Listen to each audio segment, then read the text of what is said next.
14 अगस्त 1947 के खत्म होने में कुछ ही समय शेष था और आधी रात को इतिहास लिखा जाने वाला था। कॉन्स्टिट्यूंट असेंबली के मिडनाइट सेशन को एड्रेस करते हुए जवाहरलाल नेहरू ने एक जोरदार और एक हिस्टोरिकल स्पीच दी, जिसका नाम था ट्रेस्ट विथ डेस्टिनी। नेहरू ने भारत की आज़ादी को अनाउंस किया और भारत की आज़ादी को लेकर पंडित नेहरू जितना होपफुल और एक्साइटेड थे, वो उनके भाषण में क्लियरली दिखाई दे रहा था। अपने भाषण में पंडित नेहरू ने कहा, आधी रात के समय जब दुनिया सोती है, भारत जीवन और स्वतंत्रता के प्रति जागृत होगा।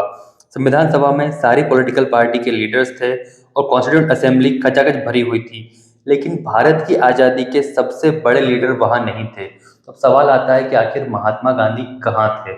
आज की डेट में इंडिया में हर कोई गांधी को कोसता है, हर एक चीज के लिए गांधी को जिम्मेदार ठहराया जाता है। यूं मानो कि इंडिया में गांधी को कोसने का एक ट्रेंड बन चुका है, लेकिन वो गांधी जिन्हें पर्सनल कॉन्फ्लिक्ट के बाद भी नेताजी सुभाष चंद्र बोस ने फादर ऑफ द नेशन का टाइटल दिया था, वो दिल्ली से हजारों किलोमीटर दूर नोआखली में थे। जब पूरा देश आज़ादी का जश्न मना रहा था, जहां हर कोई आज़ादी का क्रेडिट लेने और अपनी राजनीतिक रोटियां सेकने की कोशिश कर रहा था, तब वो भूखा अधनंगा फकीर बंगाल के नोआखली में लगी नफरत की आग को बुझाने की कोशिश कर रहा था। हमारी आज की स्टोरी उसी नफरत की आग की है, जिसकी लपटों में पूरा देश जल रहा था और कहीं ना कहीं आज तक जल रहा है। हमारी आज की स्टोरी उस इंसिडेंट की है जिसने आज़ादी के जश्न को फीका कर दिया। जब ब्रिटिशर्स इंडिया से जा रहे थे, हमें आज़ादी मिल रही थी, तो ऐसी क्या मजबूरी बन गई थी उस टाइम जो हमें इंडिया का पार्टीशन करना पड़ रहा। इवन बड़े से बड़े लेजेंडरी भी इस पार्टीशन को क्यों नहीं रोक पाए। आज़ादी को 78 साल होने वाले हैं। आज भी लोग गली के नुक्कड़ पे, पान की दुकान पे, चाय की दुकान पे दो ग्रुप्स में डिवाइड होकर ये डिस्कस करते हुए दिख जाएंगे कि पार्टीशन सही हुआ या गलत हुआ। फिर एक बात ये भी आती है कि यार पार्टीशन नहीं होना चाहिए था।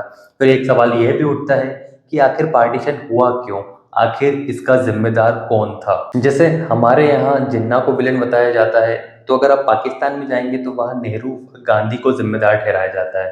वैसे तो हमारे यहाँ भी मैक्सिमम लोग नेहरू और गांधी को क्रिटिसाइज करते हैं, हालांकि ये वही लोग हैं जो सोशल मीडिया यूनिवर्सिटी के टॉपर स्टूडेंट्स हैं।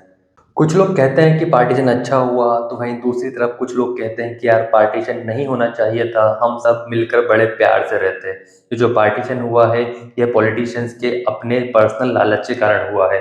लेकिन वहीं उस टाइम जब मारने काटने की बात आई थी, तो कोई भी पीछे नहीं हटा था। उस टाइम 20 लाख से ज़्यादा लोगों को मार दिया गया था इस पार्टीशन के कारण। तो आइए इस पार्टीशन की कहानी को पूरा समझते हैं। 15 अगस्त 1947 को करीब 200 सालों की ब्रिटिश हुकूमत के बाद जब ब्रिटिशर्स ने इंडिया को छोड़ा, तो इंडियन सब कॉन्टिनेंट को दो आज़ाद देशों में बांट दिया। हिंदू मेजोरिटी सेक्युलर इंडिया और Muslim majority secular Pakistan. Bharat तो आज भी सेक्युलर देश बना हुआ है, लेकिन पाकिस्तान के सेक्युलरिज्म ने 1955 में ही दम तोड़ दिया था और अपने आप को एक इस्लामिक कंट्री डिक्लेयर कर दिया था। पार्टीशन का अंदाजा तो 1947 के पहले से ही लगाया जा रहा था।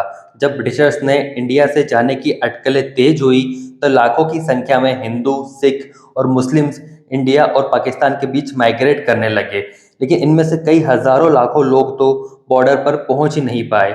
जैसे ही पार्टीशन की खबरें तेज हुई, भारत में चाव और एनार्की के बादल छा गए और इसके सबसे बड़े शिकार बने दो बॉर्डर प्रोविंसेस, पंजाब और बंगाल, जहां दंगों की आग सुलगने लगी। ब्रिटिशर्स ने यह पार्टीशन पेपर पर लाइन खींचकर कर तो दिया था, लेकिन इसका अंजाम था हजारों लाखों लोगों का जेनोसाइड और डिस्प्लेसमेंट। महिलाओं के साथ किडनैप हुआ, उनका रेप हुआ, यहाँ तक कि बच्चों को किडनैप करके बाजार में बेच दिया गया। और यह इंडिया में भी हुआ, पाकिस्तान में भी हुआ, और दोनों कम्युनिटीज ने एक दूसरे के साथ ये इंसिडेंट किया। जेनोसाइड्स, सेक्सुअल हरेसमेंट, लूट, फोर्स्ड कन्वर्जन, ये सब आम बात हो गई थी। एक रिपोर्ट के अकॉर्डिंग करीब 75,000 महिलाओं का एक हिंसक भीड़ और दंगाइयों ने रेप किया।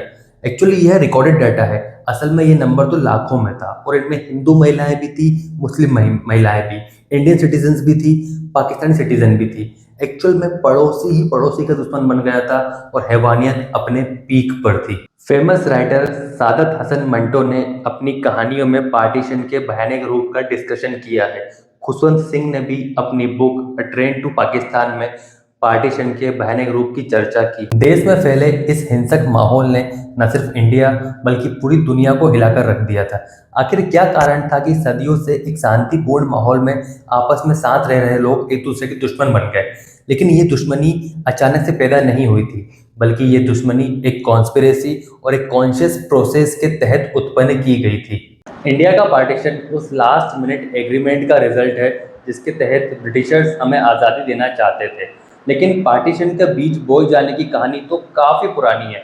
ब्रिटिशर्स के अगेंस्ट जब आज़ादी की लड़ाई छेड़ी गई तो इंडियन नेशनल कांग्रेस उस लड़ाई का सबसे डोमिनेंट ऑर्गेनाइजेशन बनकर उभरी। इसका फॉर्मेशन दादा भाई नरोजी, ए.ओ. ह्यूम और डी.सी. वाचा ने 1885 में किया था। लेकिन आज़ादी तक आते आते इसका कंट्रोल महात्मा गांधी और जवाहरलाल नेहरू के हाथों में चला गया था। आईएनसी और इसके मोस्ट प्रोमिनेंट नेता including Mahatma Gandhi one nation के आइडिया के सपोर्टर थे, जो कभी चाहते ही नहीं थे कि देश का पार्टीशन हो।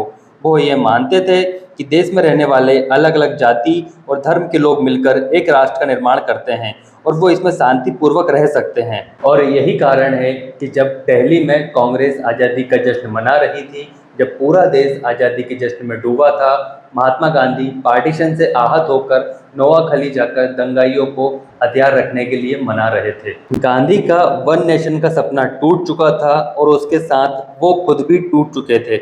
गांधी और कांग्रेस के आइडिया के खिलाफ सबसे बड़ा अपोजिशन आया राइट विंग पॉलिटिकल ग्रुप से, जिसका जन्म कांग्रेस के सेक्युलरिज्म के अगेंस्ट एक रिएक्शन के रूप में हुआ था।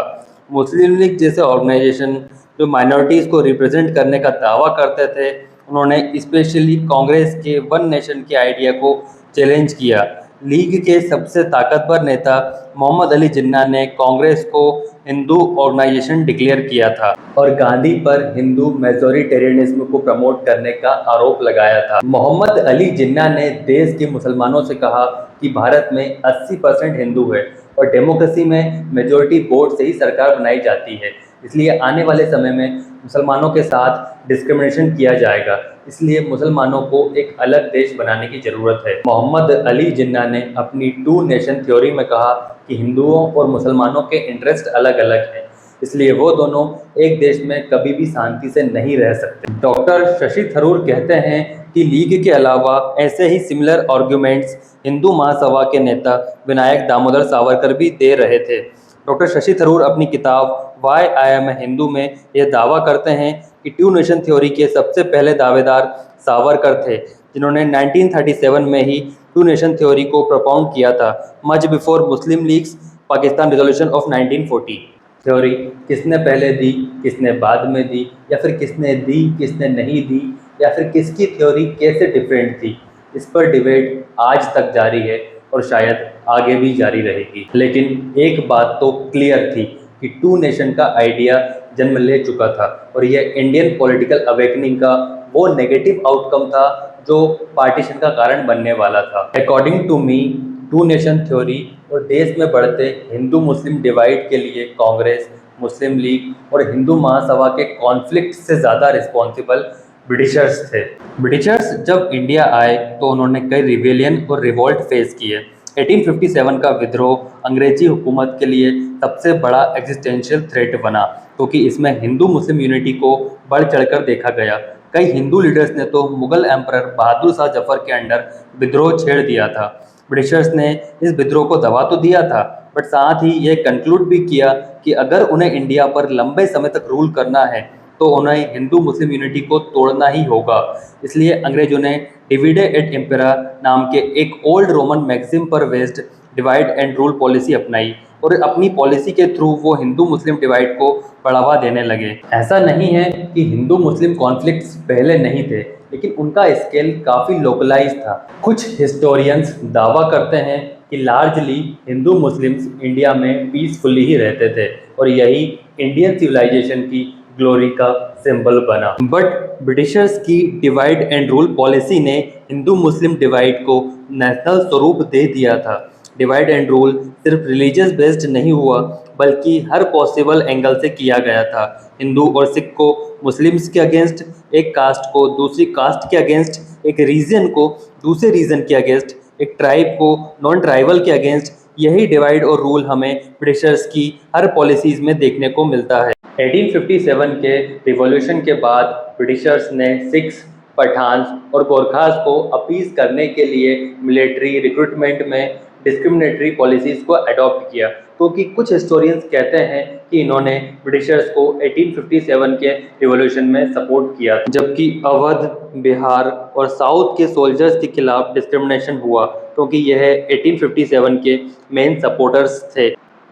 इसके अलावा कास्ट बेस्ड डोमिनेशन के लिए ब्रिटिशर्स ने कास्ट बेस्ड रेजिमेंट्स भी क्रिएट किए। ब्रिटिशर्स ने बाकी के स्पेसिफिक जॉब्स में भी डिस्क्रिमिनेशन कर स्पेसिफिक कम्युनिटीज को अपीज करना स्टार्ट किया। कई एडुकेटेड और इन्फ्लुएंशियल लीडर्स को यूज करके भी ब्रिटिशर्स ने रिलीजियस डिवाइड को फ्यूल किया। फॉर एग्जाम्पल, ब्रिटिशर्स ने एक्टिवली मुस्लिम रिफॉर्मर सर सैयद अहमद खां को पैट्रनाइज किया और उनसे कहा कि वो मुस्लिम्स को इंडियन नेशनल कांग्रेस को बाइकआउट करने के लिए मनाएं। टाइम एंड सिचुएशन के अकॉर्डिंग ब्रिटिशर्स को जो भी ग्रुप फेवरेबल लगता वो उन्हें अपीस करते हुए सोसाइटी का विभाजन करते। पूरी डिवाइड एंड रूल पॉलिसी अपने पीक पर तब पहुंची जब 1909 का मॉर्ले मिंटो रिफॉर्म आया। इसके अंडर मुस्लिम को सेपरेट इलेक्टोरेट दे दिया गया। इसके तहत एक मुस्लिम ही मुस्लिम कैंडिडेट को वोट कर सकता था और यही कारण था कि इसे कम्युनल इलेक्टोरेट भी कहा गया। इसने हिंदू मुस्लिम के बीच के डिफरेंसेस को पॉलिटिसाइज और नेशनलाइज कर दिया। कुछ हिस्टोरियंस तो यह भी दावा करते हैं कि 1857 के बाद हुए ऑलमोस्ट सारे दंगों को ब्रिटिशर्स ने ही ऑपरेशनलाइज किया था। ब्रिटिश कलेक्टर पंडितों को पैसे देकर मुस्लिम्स के अगेंस्ट और मौलवियों को पैसे देकर हिंदूज के अगेंस्ट स्पीच देने को कहते। सिस्टमेटिक कम्युनल पॉइजन कॉलोनियलिज्म का वो काला चेहरा है जो हमारे समाज को आज तक हंट करता है, और न सिर्फ इंडिया को बल्कि पूरे साउथ एशिया को। 25% पॉपुलेशन के साथ मुस्लिम्स ब्रिटिश इंडिया के लार्जली माइनॉरिटी थे। वेस्टर्न प्रोविंसेस जैसे Sindh, Punjab, north west frontier provinces और ईस्ट में बंगाल प्रोविंसेस के कई एरिया में तो मेजोरिटी में भी थे। यही कारण है कि हिंदू मुस्लिम डिवाइड ब्रिटिश पॉलिसी की प्रायोरिटी रहा। इंपीरियल रूल में मुस्लिम को कई पॉलिटिकल एडमिनिस्ट्रेटिव एडवांटेज भी दिए गए, जिनके प्रति वो 1947 तक अकस्टम्ड हो गए थे। उन्हें डर था कि आज़ादी के बाद शायद उनसे ये बेनिफिट छीन लिए जाएंगे, स्पेशली अगर कांग्रेस पावर में आई तो, क्योंकि जिन्ना ने ऑलरेडी कांग्रेस को हिंदूज की पार्टी डिक्लेयर कर दिया था। 1945-46 में मुस्लिम लीग को प्रोविंशियल इलेक्शन में मेजॉरिटी वोट मिले और इसके बाद मुस्लिम लीग ये दावा करने लगी कि वो मुसलमानों की सोल रिप्रेजेंटेटिव बॉडी है। वर्ल्ड वॉर 2 में सेटबैक फेस कर रहा ब्रिटिश एम्पायर अपनी ग्लोबल हेजेमनी ऑलरेडी खो चुका था। ऊपर से 1942 में महात्मा गांधी ने क्विट इंडिया मूवमेंट में करो या मरो का नारा दे दिया था। अंग्रेज वॉर जीतने के लिए इंडियंस का सपोर्ट चाहते थे और इसलिए उन्हें कांग्रेस के सपोर्ट की ज़रूरत थी। इसलिए उन्होंने कई एक्टिव एफर्ट लिए, जैसे कॉन्स्टिट्यूशनल रिफॉर्म, अगस्त ऑफर, क्रिप्स मिशन और कैबिनेट मिशन इंडिया में कॉन्स्टिट्यूशन रिफॉर्म देने और आज़ादी की पॉसिबिलिटी को एक्सप्लोर करने के लिए भेजे गए थे। लेकिन इन सभी ने पाकिस्तान के फॉर्मेशन को लार्जली रिजेक्ट किया। लेकिन मार्च 1940 में मुस्लिम लीग ने पाकिस्तान रेजोल्यूशन को पास कर सिचुएशन को काफ़ी ज़्यादा कॉम्प्लिकेटेड कर दिया था। लीग के लिए इस रेजोल्यूशन को इम्प्लीमेंट करवाना एक क्रेडिबिलिटी टेस्ट था और ऐसे में कॉन्स्टिट्यूशनल एफर्ट को लेकर लीग और कांग्रेस में सेटलमेंट इम्पॉसिबल लग रहा था। 1947 के कैबिनेट मिशन को कांग्रेस और लीग दोनों ने ही रिजेक्ट कर दिया था और जिन्ना ने पाकिस्तान के लिए डायरेक्ट एक्टिव डे लॉन्च कर दिया था। इसका नतीजा था लार्ज स्केल पर कम्युनल वायलेंस। अगस्त 1947 में द ग्रेट कलकत्ता किलिंग में लगभग 4000 लोगों ने अपनी जान गंवा दी और 1 लाख से ज़्यादा लोग बेघर हो गए। मार्च 1947 में माउंटबेटन नए वाइसराय बना दिए गए, जिनका एम था ब्रिटिशर्स का इंडिया से स्पीडी विड्रॉल। जून 3 को माउंटबेटन ने कांग्रेस और लीग को अल्टीमेटम दे दिया और कहा कि अगस्त 1947 तक ब्रिटिशर्स भारत छोड़ देंगे। इतने साल के कॉन्फ्लिक्ट के बाद पॉलिटिशियंस के पास कोई अल्टरनेटिव नहीं था। उनके पास केवल 2 चॉइसेस थी, या तो वो बिना किसी सॉल्यूशन के एक अराजक भारत को एक्सेप्ट करें जहां प्रिंसली स्टेट्स अपनी इंडिपेंडेंस डिक्लेयर कर देश को फ्रेगमेंट कर डाले, या फिर वो पार्टीशन को चूज कर 2 स्टेट्स बनाकर इस अराजकता को दूर करें। मोस्टली लीडर्स जो टू सेपरेट स्टेट्स के अपोज कर रहे थे, उन्हें भी मजबूरन इस सेटलमेंट को एक्सेप्ट करना पड़ा। और इन सब के मेन कल्प्रिट्स थे अंग्रेज और उनकी कॉन्शियस डिविजिव पॉलिसी और इररिस्पॉन्सिबल बिहेवियर। पाकिस्तान को साइरिल रेडक्लिफ द्वारा डिमार्केटेड बाउंड्रीज के तहत सेपरेट कर दिया गया। पाकिस्तान ने 14 अगस्त को अपना इंडिपेंडेंस डे सेलिब्रेट किया और इंडिया ने 15 अगस्त को। नए बॉर्डर्स ऑफिशियली 17 अगस्त को अप्रूव्ड हुए, लेकिन हेस्टी विथड्रॉल का एक और नतीजा था इररिस्पॉन्सिबल डिमार्केटेड बाउंड्रीज। रेडक्लिफ ने बाद में एडमिट किया कि उनके द्वारा बनाई गई boundaries out of date maps और सेंसस मटेरियल पर बेस्ड थी। यार चलो ये सब तो ठीक है, लेकिन सवाल अब भी वही है, who was the responsible for the partition. जैसे ही पार्टीशन अनाउंस हुआ, दंगे भड़क उठे, लाखों लोग सेफर टेरिटरी के लिए माइग्रेट करने लगे, मुस्लिम्स पाकिस्तान की ओर और हिंदू और सिख इंडिया की ओर। एस्टिमेट्स के अकॉर्डिंग लगभग 1.5 करोड़ लोगों को डिस्प्लेसमेंट झेलना पड़ा और लगभग 2 से 20 लाख लोगों को डेथ डिस्प्लेसमेंट के ड्यूरेशन में हुई। पार्टीशन ने न केवल वायलेंट डेथ को जन्म दिया, बल्कि लोग डिजीज़, भुखमरी और डेप्रीवेशन से भी मरे। कई हिस्टोरियन तो यह भी कहते हैं कि भले ही 1947 में पार्टीशन को अवॉइड कर पाना मुश्किल था, लेकिन वायलेंस, डेप्रीवेशन, भुखमरी और डिजीज़ को अवॉइड किया जा सकता था, और शायद ये बात बहुत हद तक सही भी है। जिस तरह पार्टीशन के लिए रिस्पॉन्सिबल अंग्रेज थे, वैसे ही इस जेनोसाइड और क्राइसिस के लिए भी वही रिस्पॉन्सिबल थे। ब्रिटिशर्स खुद के लोगों को बचाने में बिजी रहे और पंजाब और बंगाल में लॉ एंड ऑर्डर मेंटेन करने से परहेज करते रहे। इतना बड़ा मैसिव क्रिएट करने के बाद भी केवल 6 से 7 ब्रिटिशर्स की डेथ इस ड्यूरेशन में हुई थी। इस पार्टीशन ने न सिर्फ इंडिया बल्कि पूरे साउथ एशिया को बदल कर रख दिया। एक तरफ जहां डाइवर्सिटी हज़ारों सालों तक इंडियन सब कॉन्टिनेंट का हॉलमार्क रही और अलग अलग कम्युनिटीज़ के लोग सद्भावना से रहते थे, वहीं दूसरी तरफ पार्टीशन के हॉरर ने एक लॉन्ग लास्टिंग ट्रस्ट डेफिसिट को जन्म दिया। ये सिर्फ इंडिया में नहीं हुआ, बल्कि पाकिस्तान और करंटली बांग्लादेश में भी हुआ। भले ही पाकिस्तान सिर्फ मुस्लिम्स के लिए क्रिएट किया गया था, बट इन रियलिटी ऐसा कुछ भी नहीं हुआ, क्योंकि वेस्ट पाकिस्तान में 1.6% नॉन मुस्लिम्स, ईस्ट पाकिस्तान में 22% नॉन मुस्लिम्स और इंडिया में 10% मुस्लिम्स रहते थे। 1951 के सेंसस के अकॉर्डिंग यह सब्सटेंशियल नंबर था, स्पेशली इंडिया और बांग्लादेश में। पार्टीशन में हुए वायलेंस का इम्पैक्ट इन तीनों देशों में इतना गहरा हुआ कि जो समय समय पर दंगों के रूप में भी दिखाई देता है। हालांकि ब्रिटिशर्स ने पार्टीशन को कैसे प्लान किया, वो आप हमारी इस वीडियो में जाकर देख सकते हैं। और हमारे देश में एक मिथ और भी है कि इंडिया को यह इंडिपेंडेंस 99 ईयर की लीज पर मिली है, उसका सच भी मैंने इस वीडियो में डिस्कस किया है। So I think that's enough for it. All the very best. Thank you so much.